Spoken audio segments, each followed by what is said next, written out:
Okay, now we're back on recording. So, we could probably start now. You ready? No, let's wait. Let's wait an economical 5 minutes. Okay.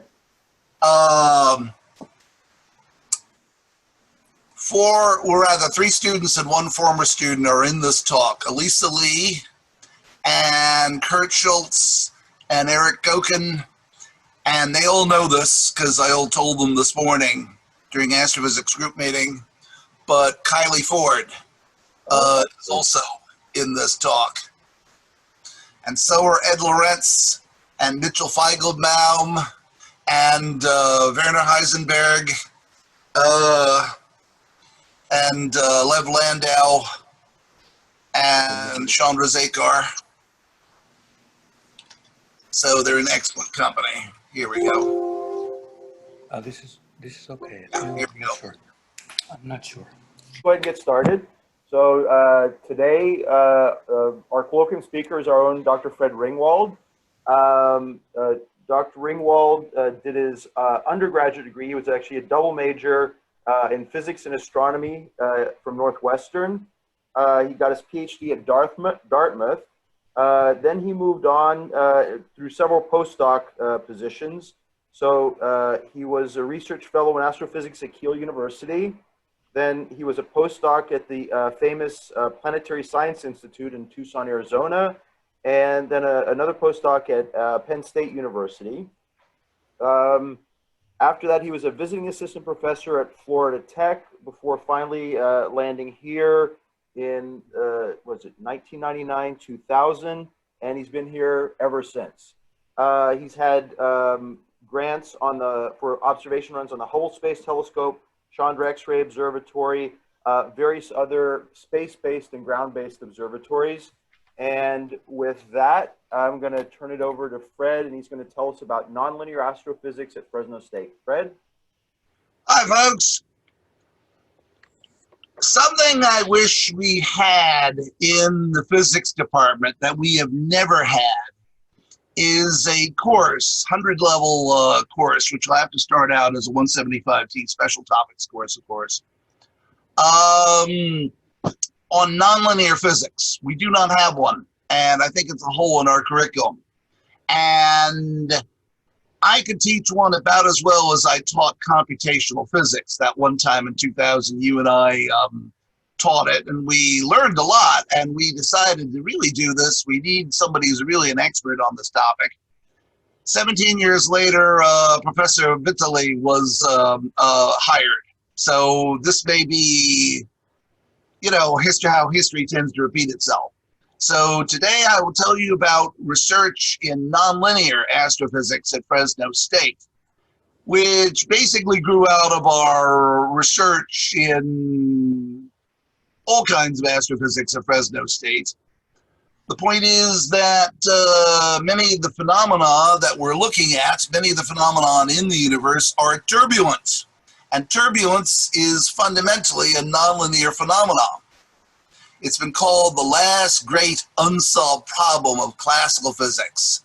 It may not be the last, and it certainly is unsolved, but it certainly is present in many astrophysical phenomena.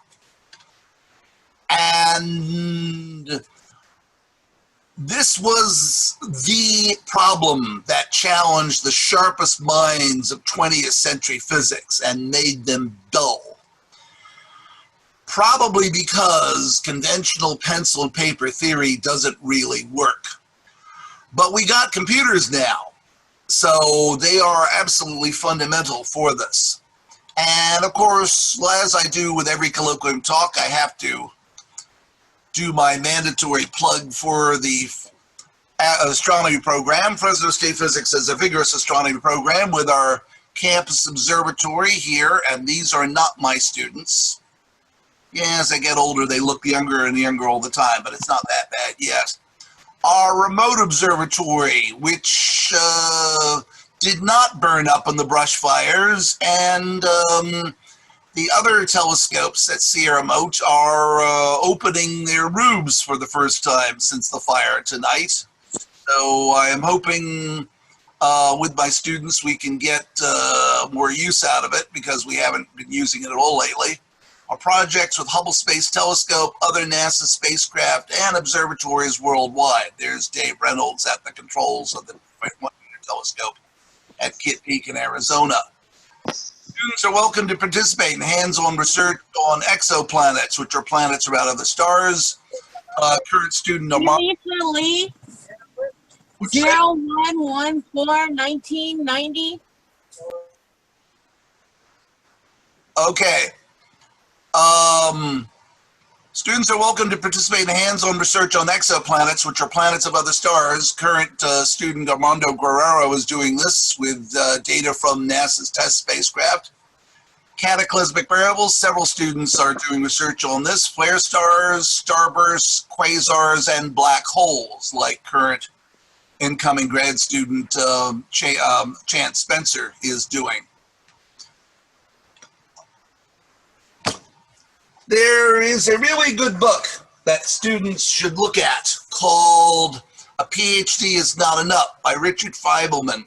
It tells you all these things they never teach you in class, such as how to get a job, how to do a good job interview, how to write a paper, how to publish a paper, how to get a grant, how to pick a mentor, how to pick research topics. And one of the things they say in their chapter about how to do a job interview for a job in science is it helps to present yourself as wanting to know something. Have your work have an overall theme to it. The author, Peter Feibelman, said he struggled when he was young precisely because he didn't have this. His first 9 scientific papers that he published were in 8 different areas of science. So that what kept him employed certainly wasn't his depth in any particular field. It probably was his ability to finish projects, which is also important. So what I want to understand about the universe, I want to understand many things about the universe, but one thing in particular, an overall theme to my research, has been understanding accretion disks. Accretion disks occur across the universe in a wide variety of astrophysical contexts. They're basically the interplay of gravity inwards and angular momentum outwards. The solar nebula, the cloud of gas and dust from which the sun and the planets formed 4.6 billion years ago, was an accretion disk, with the sun forming by gravity, condensing by gravity in the middle. And the point is, since it was rotating, a disk was extruded and planets formed in the disk.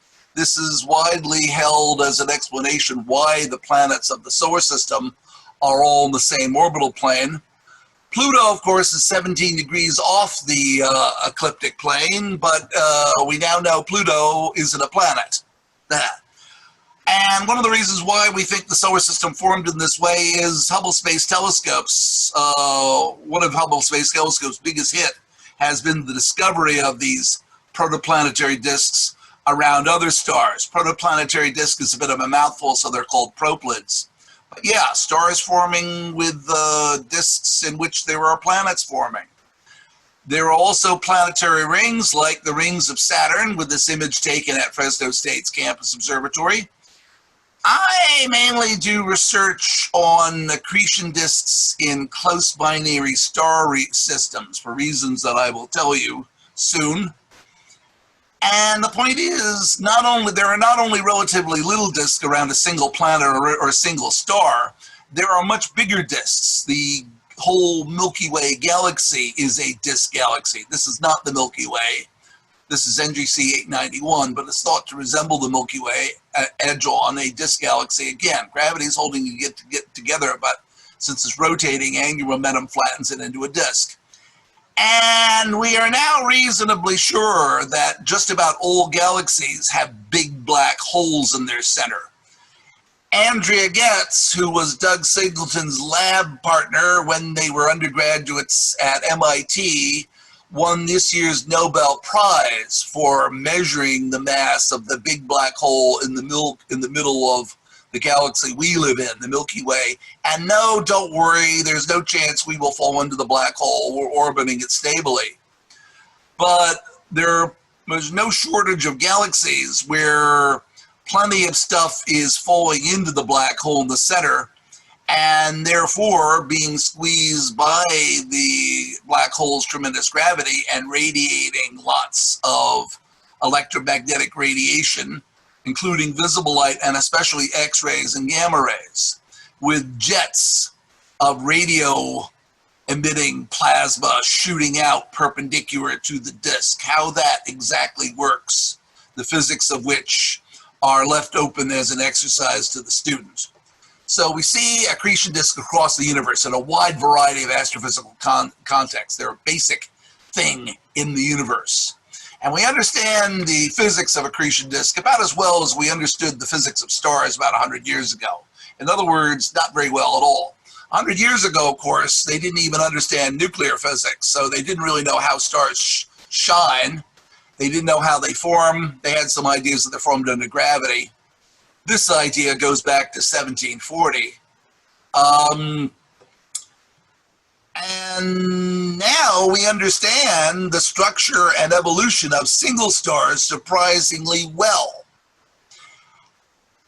One of the problems is that many of the simplifying assumptions that helped us figure it out stars are not valid in accretion disks. And likewise with nebulae, clouds of gas and dust from which stars form. We understand them pretty well nowadays.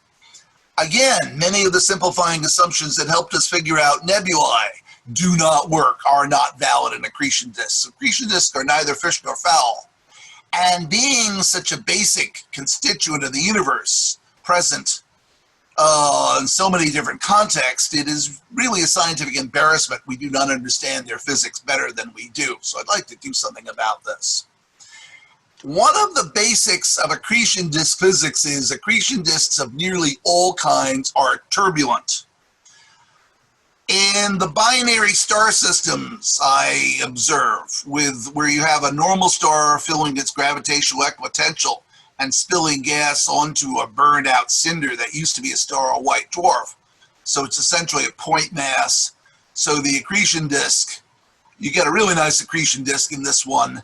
And the burned out cinder of a star is not very powerful. A low mass star is not very powerful. So in these systems called cataclysmic variables, it doesn't take much for the accretion disk to be the dominant source of light in the system. So these are nice systems to observe if we want to look at, if you want to learn about accretion disk physics. And roughly 1 in 7 of them, this geometry is accurate. Roughly 1 in 6 or 1 in 7 of them are inclined enough to be edge-on to our line of sight, and therefore the mass-losing star, the secondary star, gets between the accretion disk and us, causing eclipses.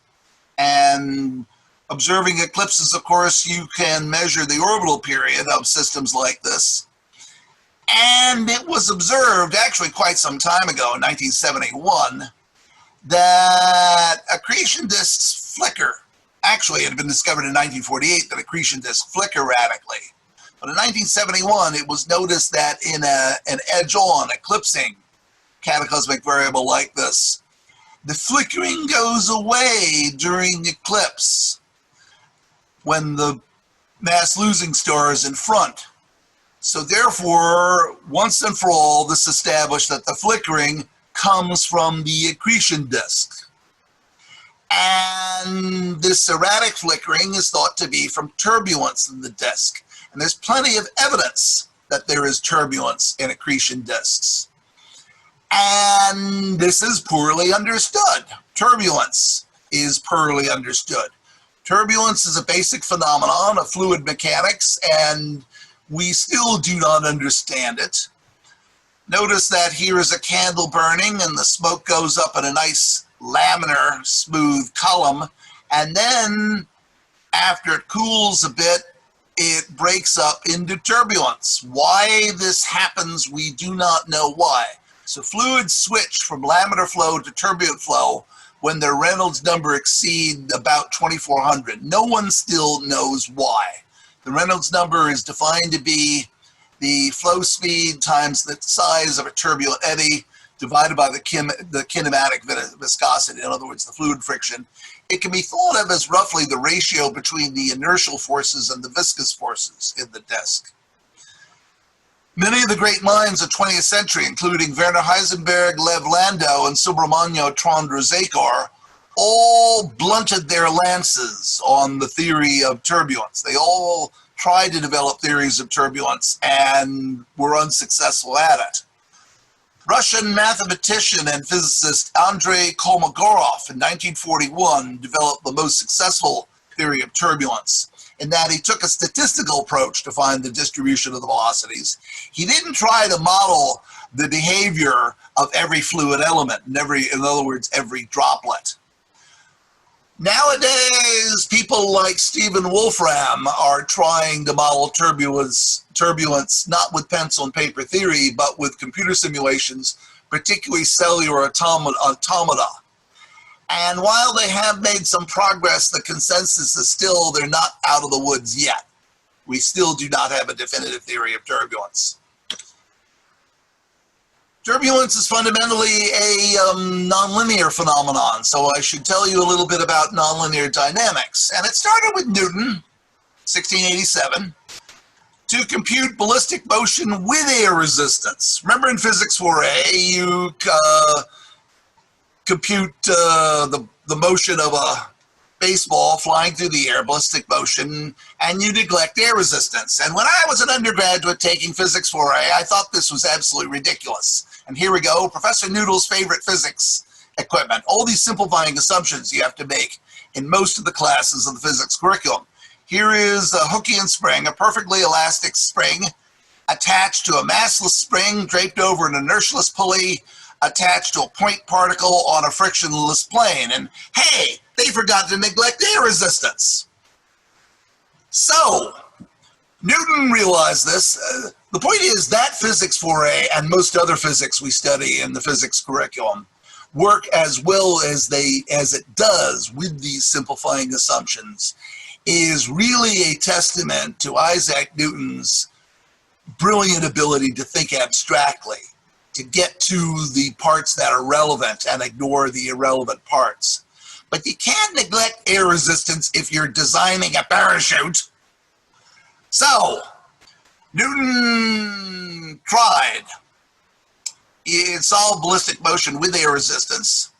And he wanted to know, well, what about with air resistance? And he invented it to solve the problem. He invented a numerical technique, which we now call Newton's method, to integrate the equation that mass times acceleration, basically Newton's second law, mass times acceleration is equal to the masses involved, the force of gravity downwards minus the force of drag in the direction that the object is moving, where the drag force is proportional to the velocity squared.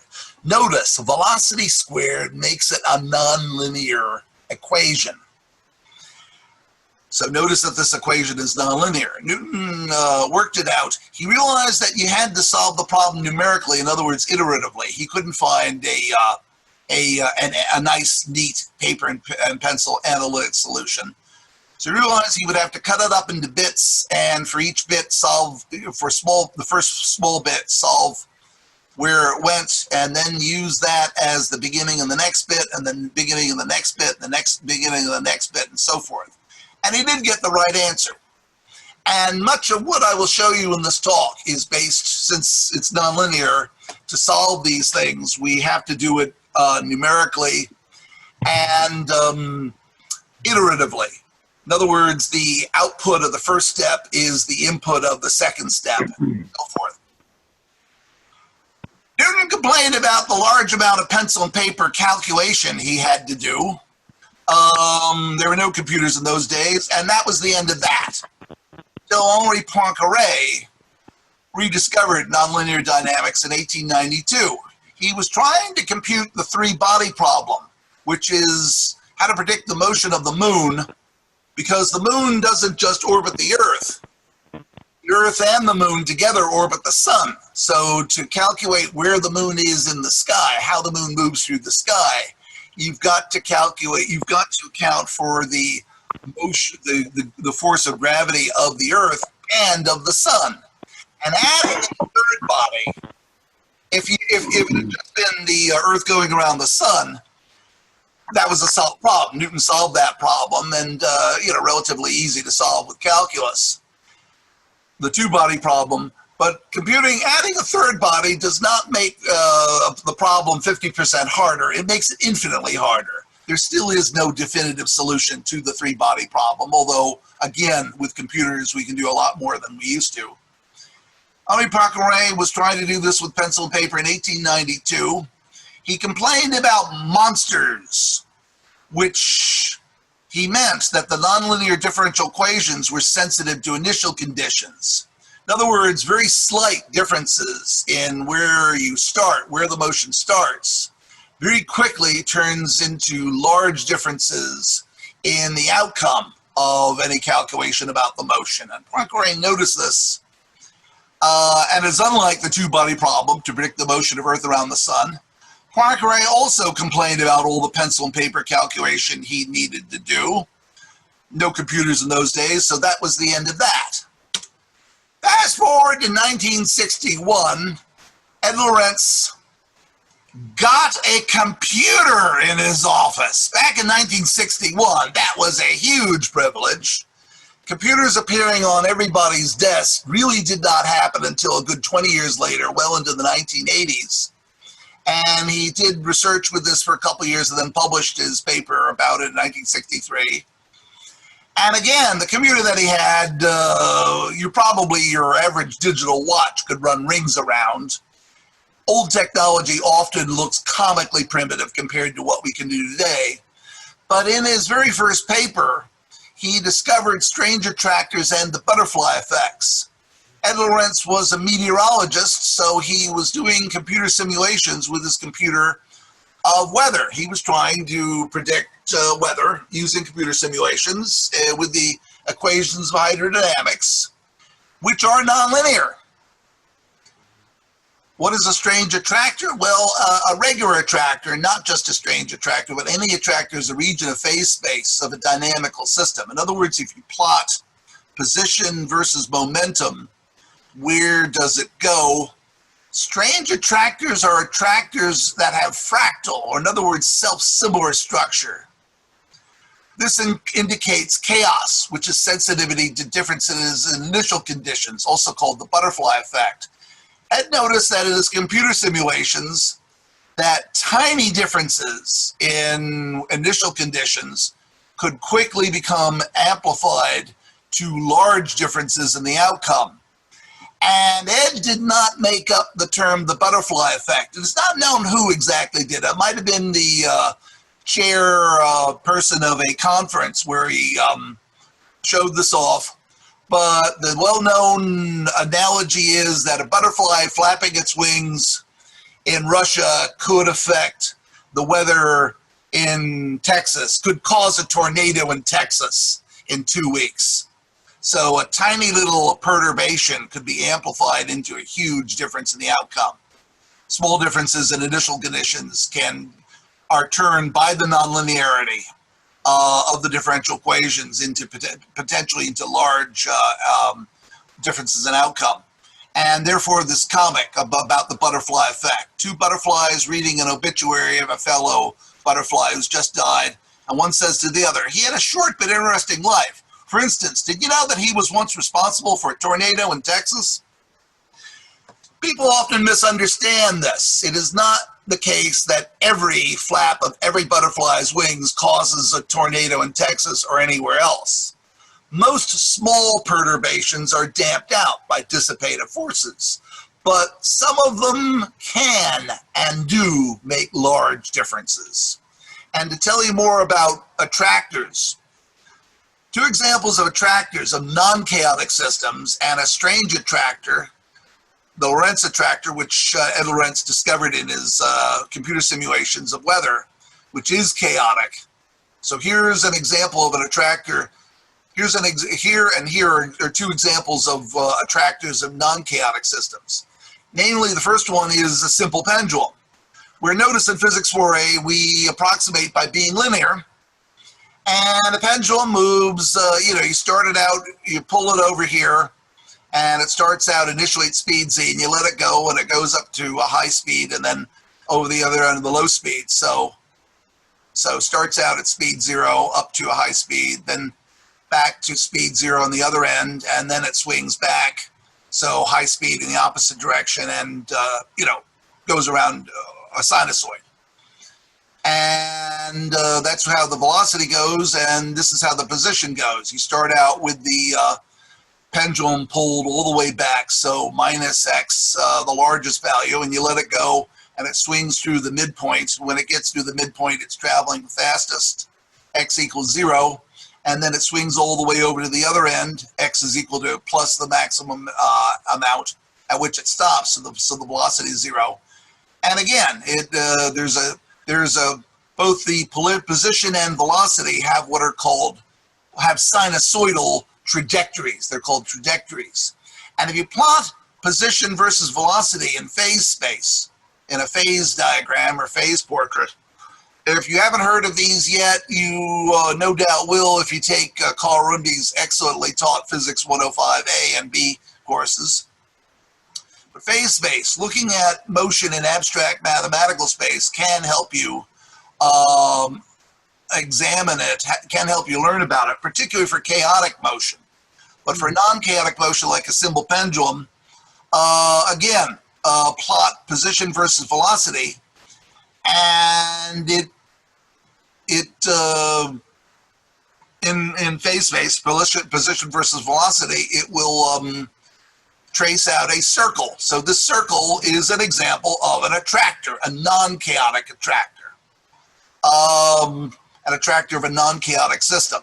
So again, an attractor is a region of phase space of a dynamical system.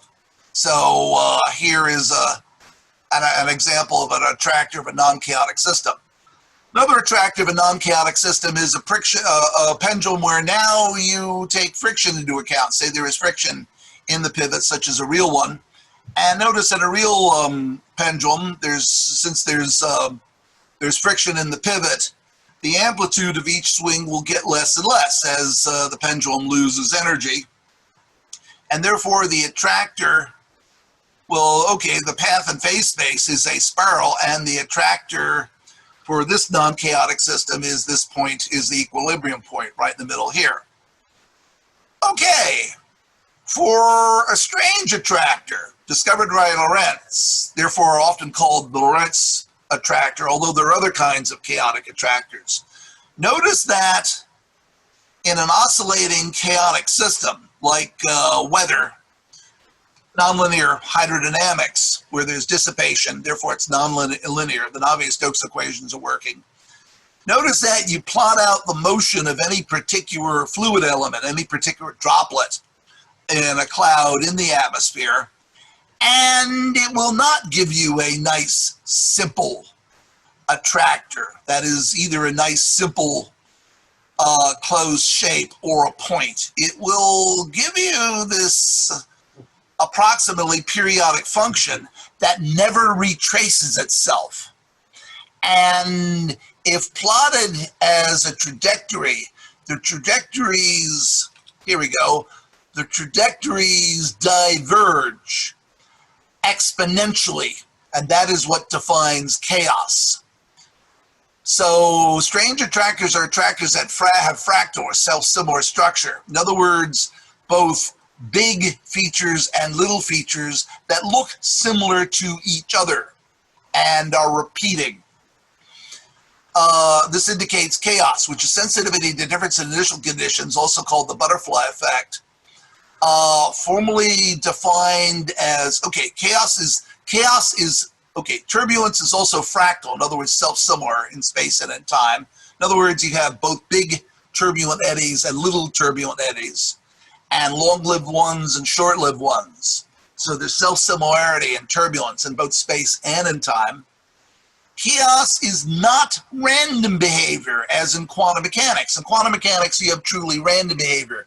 Chaos is not random. It is deterministic, like physics 4a, classical mechanics. In principle, you could compute where exactly things went. Therefore, it's called deterministic.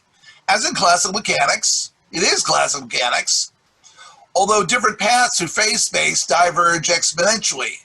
And that is really what defines chaotic. The paths, trajectories diverge due to small differences in initial conditions, the nonlinearity of the differential equations that define the equations of motion, the differential equations that describe the motion, which, because they are nonlinear, often because the system is dissipated, give you large differences in outcome. So different paths through phase space diverge exponentially, which defines chaotic, which is the definition of chaotic. And a symptom of this is differences in sensitivity in initial conditions. By showing that certain deterministic systems have formal unpredictability limits, what this basically says is that you cannot predict the weather exactly a month in advance. No matter how good your observations are, they will never be good enough to observe the differences in initial conditions precisely enough so that you could do that. You could have any chance of doing that. Yes, we can get 3-day forecasts are pretty good these days, and even 10-day forecasts. They didn't used to exist. But 1 month, 30-day forecasts do not exist and probably never will because of this effect. So by showing that certain deterministic systems have formal predictability limits, the motion is deterministic. It is not random. Therefore, however, practically, there are limits to how precisely you can calculate. And put the last nail in the coffin of the Cartesian universe. René Descartes said famously, "There is nothing so hidden that it cannot be figured out by the human mind." Well, actually, no. There are things that you do not have any hope of solving exactly.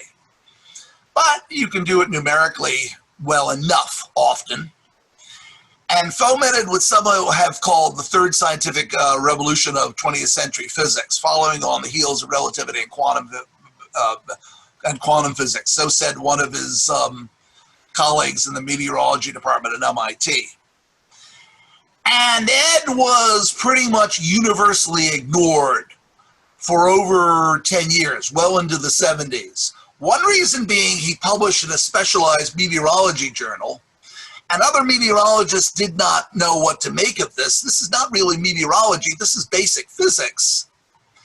And another thing is he was bearing news that they did not want to hear, that it may never be possible to have truly accurate, really long-term, month-in-advance weather predictions. And so Ed's paper made a resounding nothing. Until 12 years later, when more physicists had computers and started observing these effects in their simulations, various simulations, and this paper was rediscovered.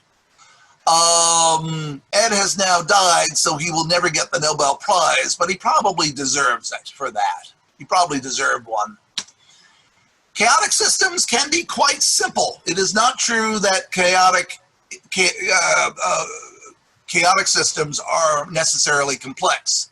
Chaos theory is different from, is not the same as complexity theory. They're two distinctively different fields. They both are the result of nonlinear behavior, but they are different.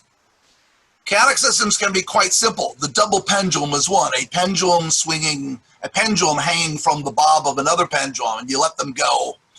And it's easy to see that it makes a very complex trajectory that seems much more complex than you thought it could be.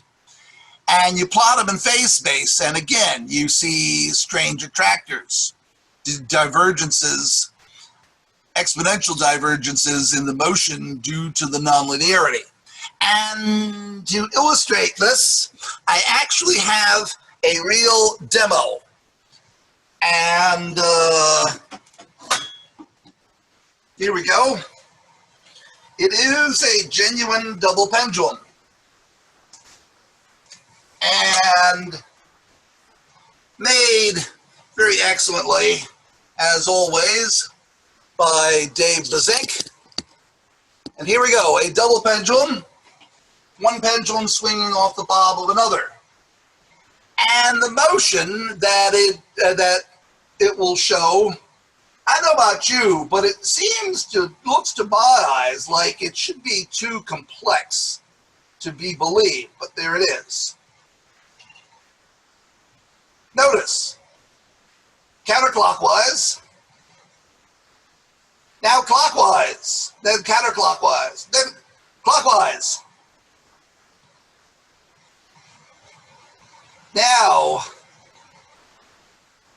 the way it keeps switching from clockwise motion to counterclockwise motion gives these phase space diagrams, these double lobes, and of course, tiny differences in how far you pull it back make radically different phase space diagrams, radically different motion.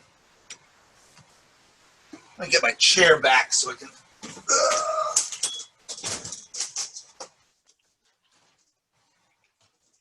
Here we go. And again, when Ed first published this, it was ignored for over 10 years.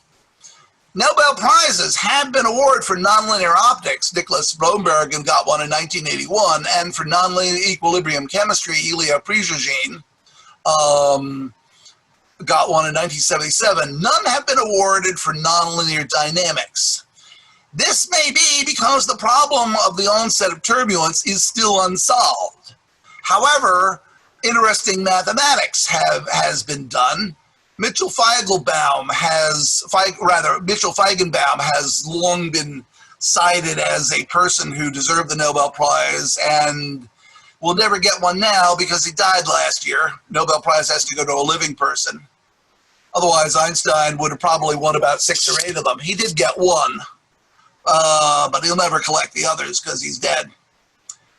Mitchell Feigenbaum, while working as a postdoc at Los Alamos, in career trouble because he hadn't published much, subsisting on a diet of cigarettes and red meat, discovered these constants, the Feigenbaum bifurcation velocity, which is the ratio of each bifurcation interval to the next in any period doubling, and there is a constant that can be computed stunningly precisely. Also, the other Feigenbaum constant, the ratio between the width of a tine and the width of one of its 2 subtines. These constants are universal, since these constants hold for all one-dimensional maps with a single quadratic maximum. In other words, every chaotic system will bifurcate at the same rate. Okay, I've just spewed a lot of stuff at you. What does all this jargon mean? He was basically examining, he'd been encouraged to take an interest in turbulence, and he was interested in growth. The logistic map is that the first iteration, the next iteration that your computer makes is the first iteration times the rate at which a population is growing, A, the growth rate, times 1 minus x. When you have a population model, you have, say, animals or plants being born, that's x sub n, and you have them dying, so 1 minus x sub n, as organisms are born and as they die, as they come into and out of the population. And this is related by the growth factor. And different values of the growth factor, population increases, population changes differently as a function of different growth rates. For growth rate of less than 1, of course, that's population decline, and things die off and they become extinct. Population between 1 and roughly 3, 1 and 3, population rises because more organisms are being born than are dying. But you come to 3 and you get a bifurcation where the population oscillates. So yeah, here's a growth rate of 3.0, but growth rate of 3.25, the population oscillates because the growth rate is high enough that the organisms are now competing for food and other resources. Therefore, sometimes there are lots of them and sometimes they die off and so forth, like a predator-prey model. And the higher the growth rate, the more complex this periodic behavior comes. At a growth rate of upwards of 4, the motion becomes completely chaotic. And the point is in this bifurcation map, in this logistic map, it's called a fig tree because Feigenbaum is German for fig tree, and it's shaped like a fig tree. The point is there are mathematical regularities of how the bifurcations work. This is beyond physics, this is totally mathematical. And therefore, not only did the physicists hate this, the mathematicians hate this because it was not a nice analytical pencil and paper proof. It was done by experimental mathematics, namely it was done initially on an HV65 calculator, and that would Mitchell Feigenbaum had. But the point is, any growth system where you have growth towards a maximum, potential growth toward a maximum, are universal. These 2 constants are universal, since these constants hold for all one-dimensional maps with a single quadratic maximum. In other words, every chaotic system will bifurcate at the same rate. Chaotic dynamics has appeared all over the place in astrophysics. All these examples, these 3 examples here, are not the only 3 examples of chaotic dynamics in astrophysics. And all these examples are conservative. In other words, there's constant energy and there's constant angular momentum. So the chaos cannot be from dissipation, cannot be from friction, like it often is in turbulence. All of these examples from astrophysics of chaotic dynamics are non-relativistic. They're motions of, actually, the first 2 are motions of stars, which are non-relativistic, and the third one is rotation of a moon of Saturn, which is non-relativistic. And of course, all our stars or moons, they are not quantum mechanical systems. They're big. So this illustrates quite well. It is the nonlinearity in the differential equations that causes the chaos. And it really does not have, the system really does not have to be very complex in order to have nonlinearity. Hanon and Hiles in 1962 found chaotic motions in stars around the center of the galaxy. As stars orbit around the galaxy, they noticed that they do not repeat themselves in computer simulations they were doing. Because, as they quickly found, the galaxy's gravitational potential is not spherical. The galaxy is not a sphere, it's a disk. And when you plot it, you had perturbed non-chaotic trajectories, and you also had chaotic trajectories, again, depending on the characteristics of the motion, and very complicated motion in phase space, very complicated phase space diagrams. Jack Hills in 1977 had a computer simulation of chaotic exchange collisions between binary and single stars in a dense cluster. In our part of the galaxy, stars are so far apart, they never collide with each other. But in a dense stellar cluster, like a globular cluster here, or like in the center of a galaxy, stars often nearly collide. And if you have a binary star system where 2 stars are orbiting each other, in this case it was the black one, it was initially the black one and the red one were orbiting each other. Rather, no, the black one and the blue one. The black one and the blue one were orbiting each other initially, and they had a head-on collision with the red one, and they did this chaotic dance, and the black one was ejected from the system, and the red one and the blue one emerged from the collision orbiting each other. Very much like in the 1951 science fiction film When Worlds Collide. Earth was destroyed because a planet was coming into the solar system and kicked out Earth. And Earth was destroyed, and some people built a space ark, a rocket ship, and they landed on the planet, and they all lived happily ever after on the new planet, Zyra.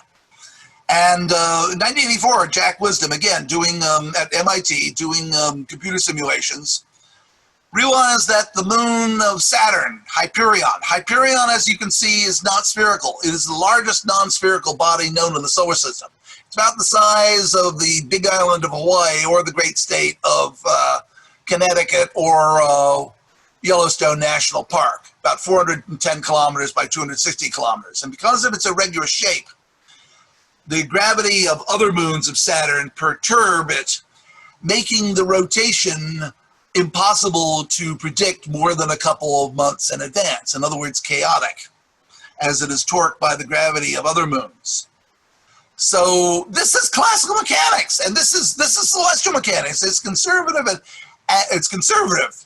Constant energy, constant angular momentum, no dissipation, no relativistic motion, no quantum mechanics. The nonlinearity, it is therefore clearly the nonlinearity that causes the chaos. Benoit Mandelbrot was another pioneer of this theory who will never get the Nobel Prize because he's dead now. He never did get the Nobel Prize, but then again, they don't have a Nobel Prize for mathematics. And he did make out quite well with t-shirt sales because his fractal geometry, people loved, and there was a craze for them in the 80s, and just about everybody had a gaudy t-shirt with fractals. He famously said, clouds are not spheres, mountains are not cones, coastlines are not circles, bark is not smooth, nor does lightning travel in a straight line. The point is, all these simplifying assumptions that we make in Physics 4A and most other physics classes, really, they do model some aspects of nature well, but we assume that everything is smooth. All these platonic figures, such as circles and squares and triangles and pyramids and duodecahedrons, that is suited well for the artificial world of rectangular buildings made of rectangular girders that we make, but it really does not describe the natural world terribly well. The natural world is rough. And his book, The Fractal Geometry of Nature, 1982, is about the geometry of roughness. The key to it is self-similarity in space, just like chaotic behavior. Fractals connect with chaos, in other words, the Feigenbaum logistic map, and self-organized criticality, which I'll tell you more about below. That this is the Mandelbrot set, and this is part of the Mandelbrot set. This is the Mandelbrot set, and the different junctions on the Mandelbrot set correspond to bifurcations in the Feigenbaum logistic map. If this is such a basic aspect of the natural world, why did no one notice this until the 1970s? And the answer is they did, of course, but they didn't have computers to iterate and to understand it. Basically, up until the 1970s, most people were limited to pencil and paper theory, which you cannot do with this, because to produce a really good-looking Mandelbrot set, you have to iterate millions of times. Benoit Mandelbrot was employed for much of his career at IBM and was welcome to use their computers. So, and the fractals, again, with characteristic branching structure, you see all over the natural world. Trees, blood vessels, neurons, rivers. Benoit Mandelbrot himself had a paper about the large-scale structure of the universe. Notice that if you plot 1 million galaxies where they are in space without the stars in front of them, you can see they have a fractal structure, both big and small clustering. Here's the Virgo cluster that we're on the outskirts of. And the biggest things in the universe are superclusters of hundreds, or rather tens of thousands of galaxies, and they're separated by big voids on the order of 100 million light years across. But they're both big ones and small ones. It's fractal in structure. And also, light curves of accretion disks flicker erratically.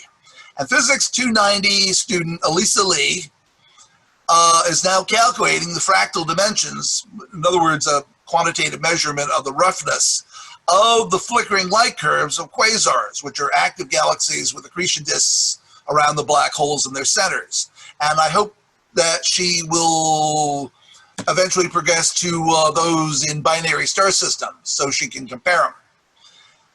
But for the quasars, for the galaxies, will this correlate with redshift, or in other words, age of the universe? Ever since the active galaxies, the quasars with gas falling into the center were discovered, there's been a debate. Are they active throughout the age of the universe, or do they switch off and turn back on? And this is something that Elisa, she calculates enough of these fractal dimensions for these light curves to measure the roughness of light curves. She may be able to examine this. So it may show how active quasars have been over the age of the universe. Conceivably, it might be able to measure the black hole mass because the roughness of the light curve is limited. The light curve is a plot of intensity as a function of time, and it's limited in a quasar by the latent travel of time, which will be a strong function of the mass of the central black hole. Which gets us to the topic of self-organized criticality, pioneered by Per Bach, a theoretical physicist originally from Denmark. He was at Brookhaven National Laboratory, and he had a popular level book, How Nature Works, which starts out, why did the Big Bang not form a simple gas of particles or condense into one big crystal? Why does nature have all this crinkly structure in it? Why do natural things not look like the things that until now we have examined in mathematics more often, such as circles, squares, rectangles, triangles, pyramids, etc.? Self-organized criticality is one way that's getting a lot of attention these days about where this complex structure may come from. It's from, okay, a classic example of self-organized criticality is nonlinear behavior in sand piles, namely avalanches. If you drop grains of sand into a pile, initially they'll start out pretty flat, but eventually the slopes will get steep. So in adding more sand grains, the slope increases. You get to where the slope of the sand pile, the edges of the sand pile, are steep enough that you start seeing avalanches, and the slope decreases, and there is feedback, therefore, and you add more sand grains and you get more avalanches. The avalanches can vary radically in size. They're both big and little ones, and the little ones are much, much, much more common than the big ones, and in a predictable way. The log of the number of sand grains in an avalanche is directly proportional to the log of the frequency of an avalanche that size.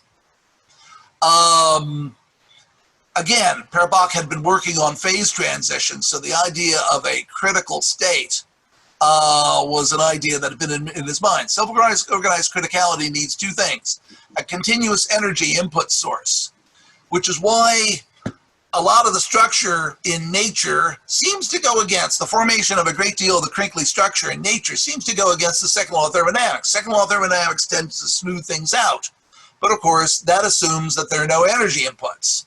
So to have self-organized criticality, you're going to have a continuous energy input source, and you need a nonlinear dissipative system. For example, many rough sand grains versus the smooth laminar flow of water.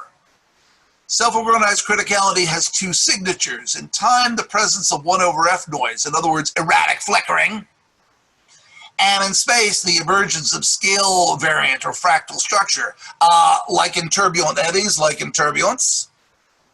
Power law distributions are necessary, but not a sufficient condition for self-organized criticality. Self-organized critical systems contain a very large number of degrees of freedom, or in other words, metastable states, for example, many, many sand grains. Chaos theory is typically concerned with nonlinear systems with a few degrees of freedom. For example, the double pendulum. There are only 2 moving parts. Or another one is the periodically kick rotator. If you take a bicycle upside down and you spin the wheel and you keep spinning it and spinning it, periodically, the motion will become chaotic. The rotation will become chaotic. I noticed that when I was a kid.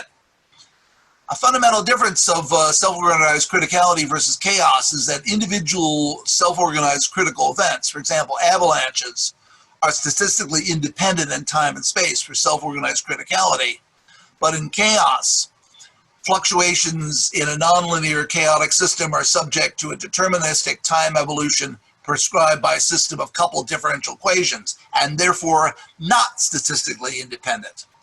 So chaos can be modeled by, has fractal structure, and therefore can be modeled by fractal geometry.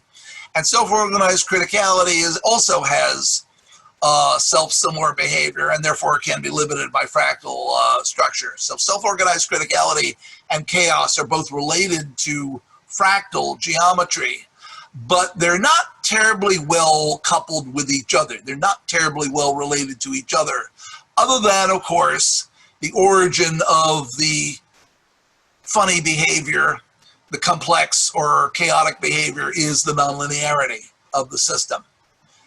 And the paralaw distributions, what do we mean by paralaw distributions? A paralaw distribution that people in California tend to know about is the Richter-Gutenberg scale, also called the Richter scale, of amount of amplitude of shaking as opposed to magnitude for an earthquake. Earthquakes with a 6 on the Richter scale or have 10 times more amplitude of shaking than a 5 on the Richter scale. And a 7 on the Richter scale, there's 10 times more shaking than a 6.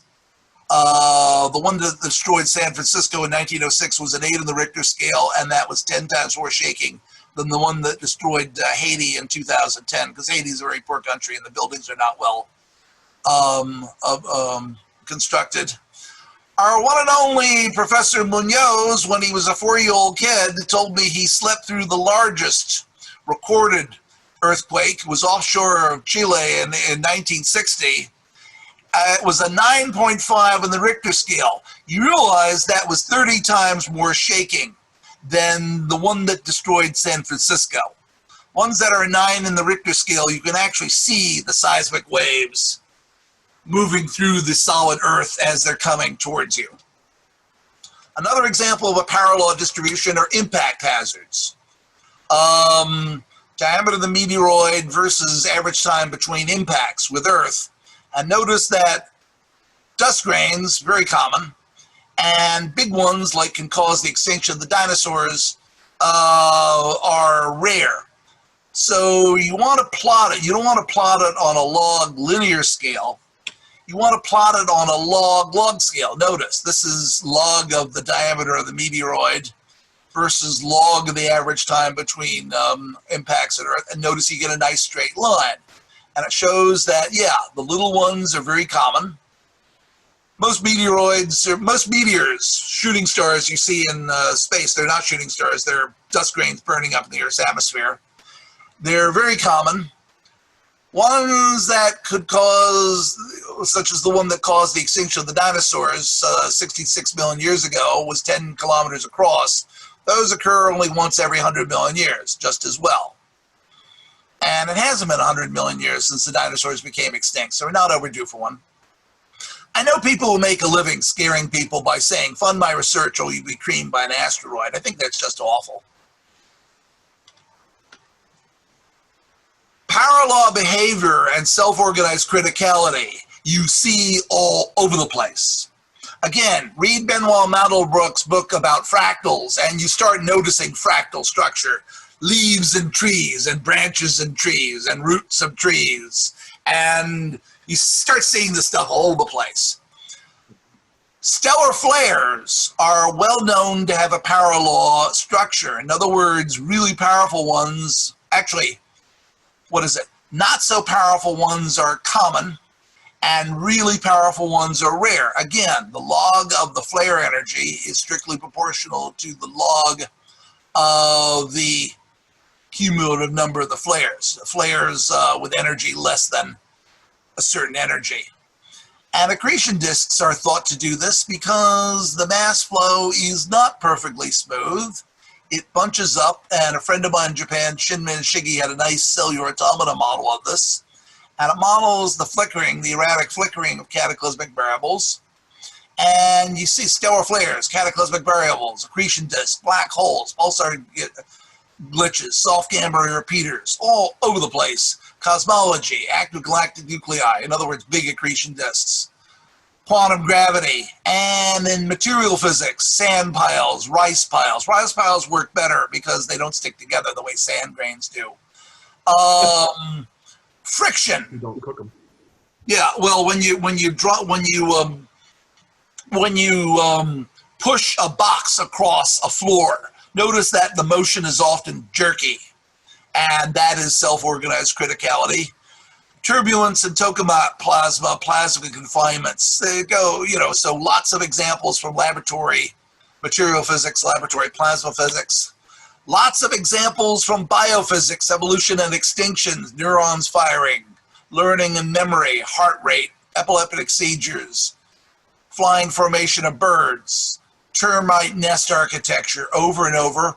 Lots of examples in geophysics, earthquakes, landslides, rainfall, fluctuations of the water level in the River Nile in Egypt. People have been keeping records of that since ancient times. Sure enough, it has a fractal structure.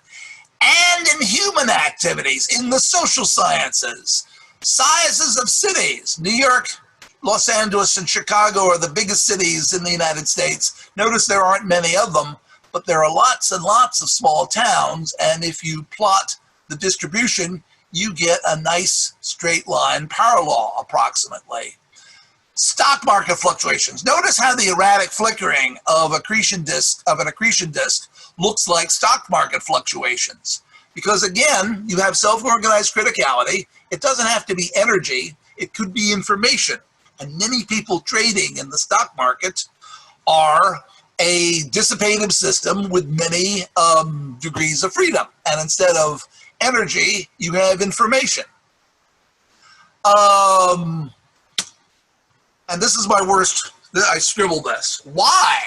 Why do some things have non-fractal structure and some have fractal structure?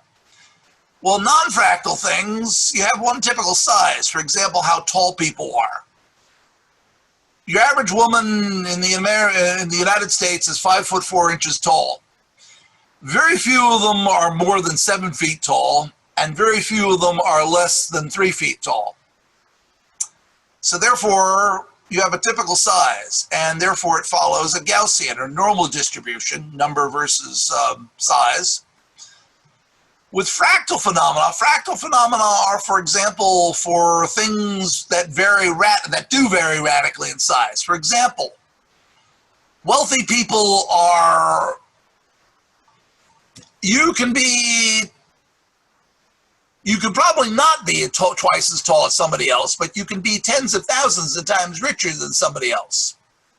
So this works in economics. Benoit Mandelbrot may never have gotten the Nobel Prize, but he worked, he did all right. He made plenty of money from t-shirt sales and also from his book on the stock market. Everybody loved that.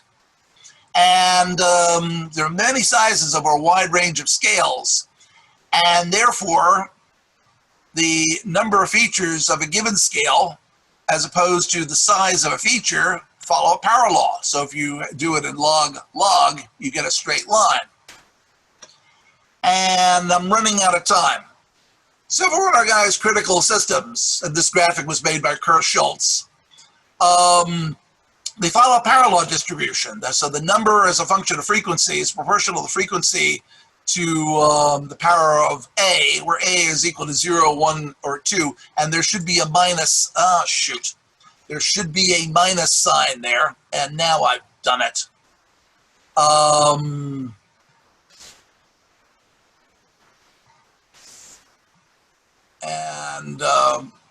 shoot, now I have done it.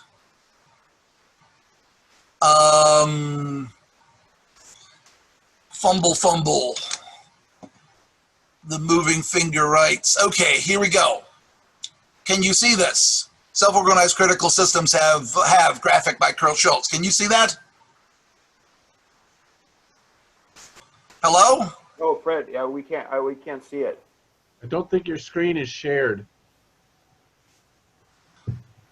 Okay, here we go. Can you see it now?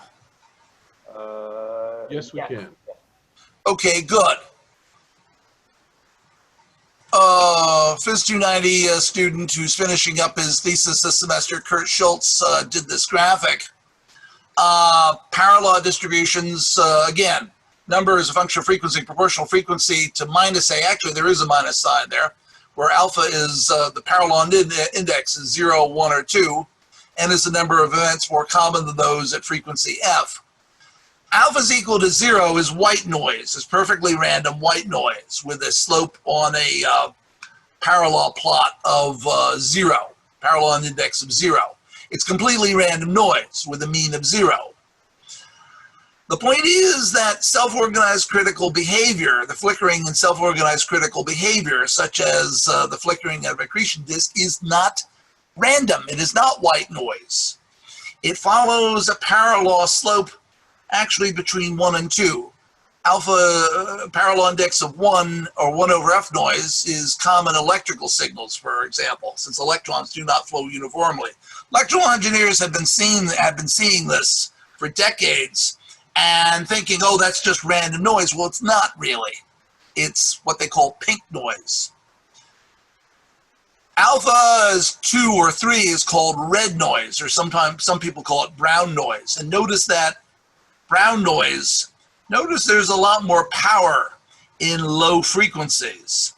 So therefore the slope is higher, 1 over proportional to 1 over the frequency squared. So most for red or brown noise, most of the power is in low frequencies. Like, for example, the deep roaring sound of a large rocket. If you've ever been down to a NASA facility, down to Kennedy Space Center, and you watch the launch of a large rocket like the Space Shuttle, it's a very deep sound, much more felt than it is heard. You can feel most of the power. It's at frequencies too low for your ears to hear, but you can certainly feel it. And another example is thunder, which normally is a deep pitch. Whereas much gunfire, again, it's an explosion, therefore there are sound waves with frequencies across the spectrum of human hearing. But notice that often many guns sound like pop, pop, pop, as opposed to a deep rumble like thunder or a large rocket. Self-organized critical systems also have fractal geometry. Notice how the light curves of pink and red or brown noise are self-similar. Both large and small features are similar, like turbulence, river meanders, tree branches, blood vessels, nerves, stock market fluctuations, etc. This is from the statistics of nonlinear physics. It's really beyond physics. It's new mathematics made possible by computers. It applies to physics. It applies to many other fields. That's why it's beyond physics, because it's really an innovation in mathematics. The statistics of nonlinear processes. And of course, accretion disks do this too, because the flow through an accretion disk is turbulent. My students work with time series data taken over many years, and it comes largely from automated telescopes. And now, because of the success of the Catalina Real-Time Survey, there are other surveys. One $300,000 NSF grant to Caltech to automate these 3 50-year-old telescopes and do this automated survey of the sky. They survey the sky over and over again and look for anything that changes or moves. It's gotten over 800 citations. Over 800 other papers have cited it since it came out in 2009. And every observatory in the world took one look at that and said, hot dang, how can I do that? So they're popping up all over. So automated observing is a lot more efficient than, and I keep telling students, those of us observational astronomers whose main talent is our ability to stay up all night are going to have to become, because of observatory automation, more like theorists or more like instrumentation people. And there are several of these new surveys, the Pan-STARRS survey, the Zwicky Transient Facility at Mount Palomar, operating since 2017, and the Vera Rubin Telescope in Chile, under construction, planned for 2024. The binary stars I study are cataclysmic variables. It's accretion onto a white dwarf. The white dwarf often dominates the mass flow. They also show a wide range of variability from a wide variety of astrophysics. Much of it is on human timescales observable by students in the limited time they have. And these light curves are plots of intensity, or in other words, apparent magnitude as a function of time. And notice, these are for different accretion disks from different cataclysmic variables. And notice that they have all these different kinds of behavior. Wide variety of astrophysics, from nuclear physics to stellar magnetism to accretion disk physics. This is stellar magnetism again. This is pure accretion disk physics. This is eclipses in an edge-on system. Kurt Schultz is now using observations from automated telescopes to write his MS thesis on this kind of flickering. Notice that the second type, namely flickering of cataclysmic variables. He measured the parallel index of light curves of a bunch of cataclysmic variables and a bunch of stars that are not cataclysmic variables. They do not have accretion disks. And he found that the cataclysmic variables with accretion disk have parallel indices between 1.3 and 2.92, and the ones without disks have parallel indices much lower, between 1.02 and 1.11, consistent with pink noise from other kinds of stellar variability, which is of interest, but it's not an erratically flickering accretion disk. Thanks to Kurt, therefore, astronomers now have an easy observational method for discovering cataclysmic variables and other accretion disks in automated surveys and distinguishing them from other variable stars. This sample was from my PhD thesis done in 1993.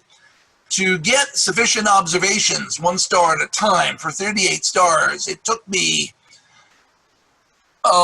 6 years of a PhD thesis and 130 nights of telescope time, and just about killed me.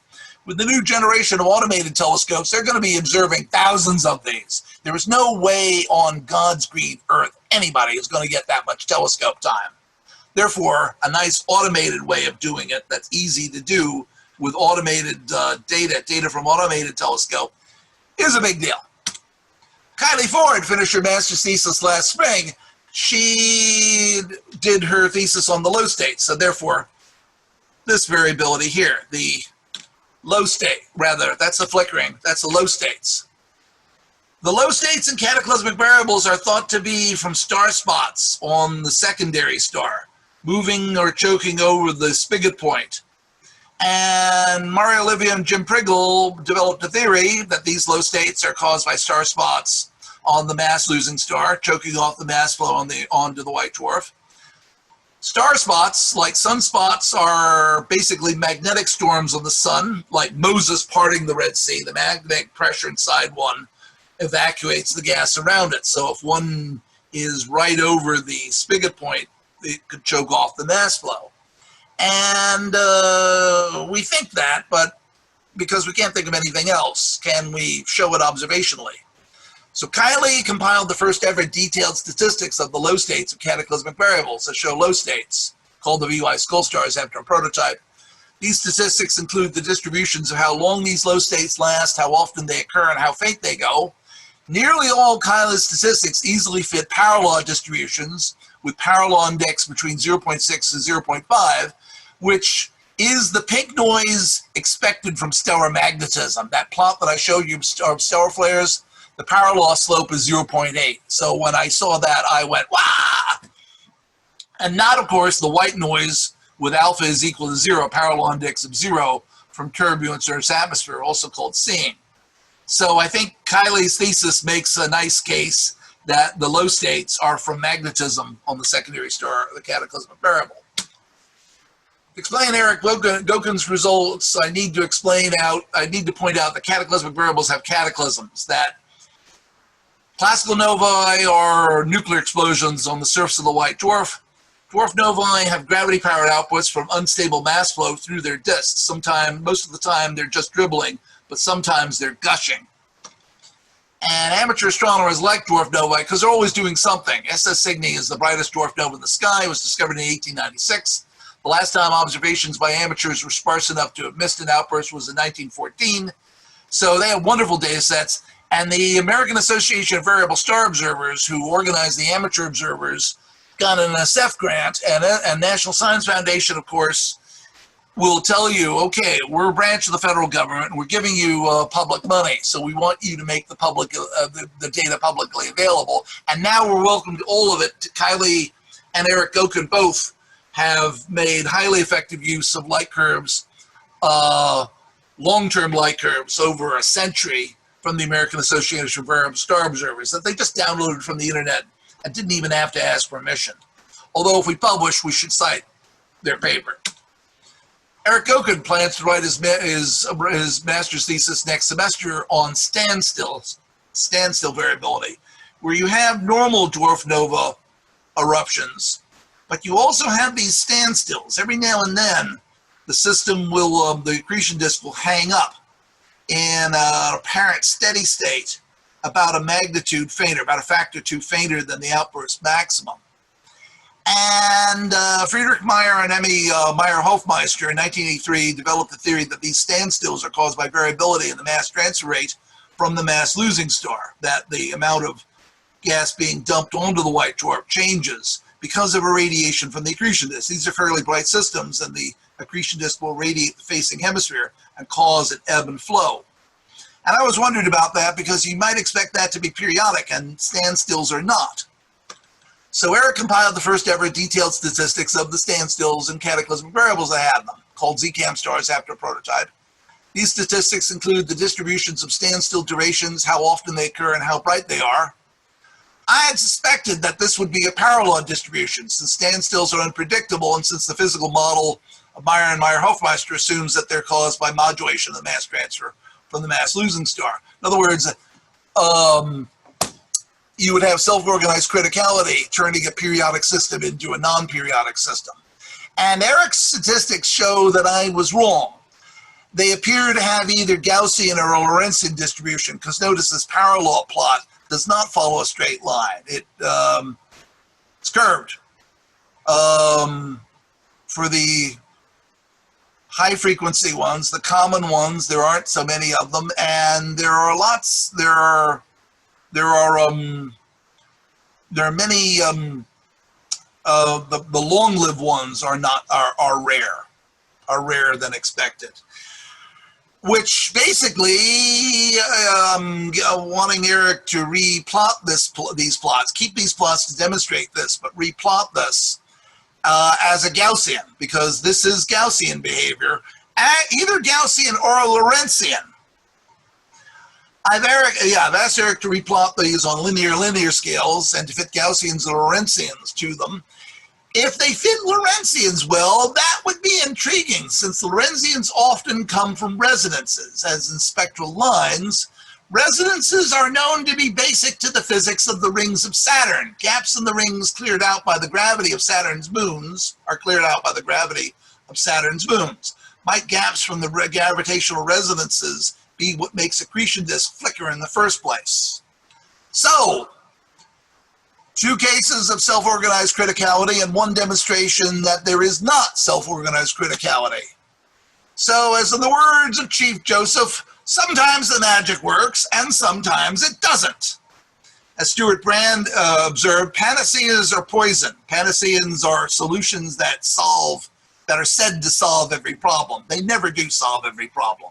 And as my Uncle Gus was fond of saying, when you have a hammer, everything starts to look like a nail.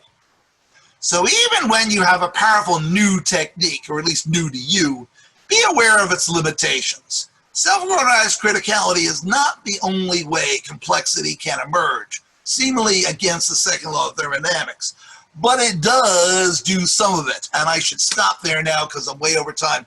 Thanks everybody very much. Are there any questions? Everybody's too terrified or tired. All right, so thanks a lot, Fred.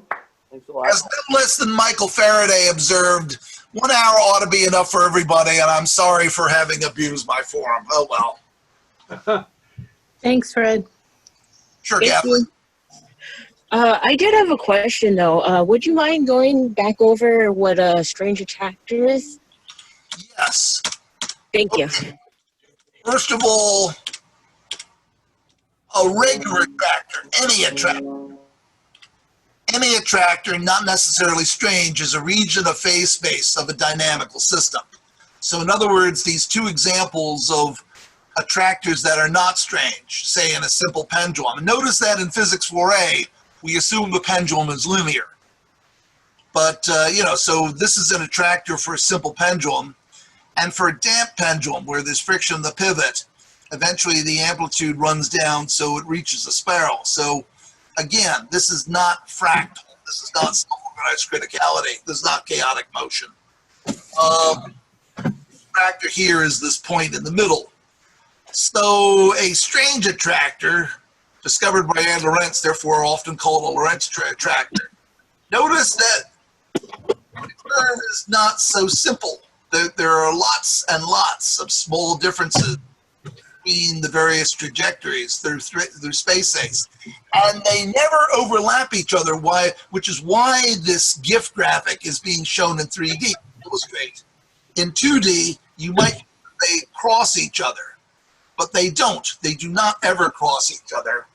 And a strange attractor are attractors that have this fractal or self-similar structure. So big details and little details, like the ringlets in the rings of Saturn. It indicates chaos. It's a symptom of chaos, which is sensitivity to differences in initial conditions. So does that answer your question, Lisa? Yeah, that does. Thank you. Yeah, because the point is that you are really working on your fractal dimensions. Your fractal dimensions are really, that's actually really self-organized criticality. The point is self-organized criticality is nonlinear, therefore can be modeled with fractal geometry. Chaos is also nonlinear, therefore can also be modeled by fractal geometry. But self-organized criticality is usually from systems with many degrees of freedom, many elements such as many sand grains, whereas chaos is typically can be from simple systems such as the coupled pendulum or the periodically kicked rotator. The trick is the nonlinearity. So yeah, what you are doing is mainly it's basically a fractal structure of self-organized criticality. It's not really so much chaos. Okay. Any other questions?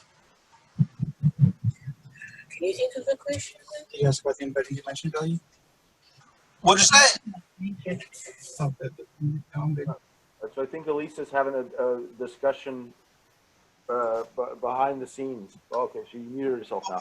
Hey, so Fred, so this is not a question, but a quiz thing.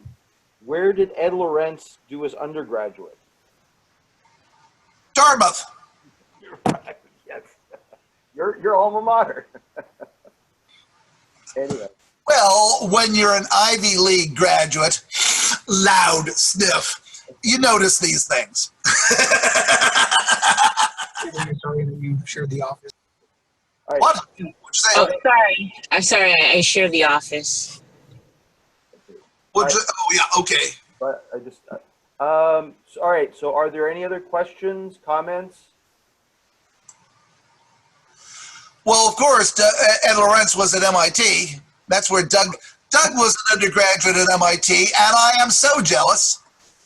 So actually, so I did my undergrad at MIT, and then he did his PhD there, or his postdoc, and then he did his undergrad at Dartmouth, and you did your PhD there. So kind of like an inverse symmetry. You know what they say, MIT, PhD, MONEY. Okay. All right. Well, Fred, let's stop here because Roger's going to have to edit some of this stuff out. So the longer we keep talking, the more stuff he's going to have to edit out. Okay. Okay. Well, anyway, thanks a lot. Have a good weekend, everyone, and I'll see you next week. Okay. Later, everybody. Bye.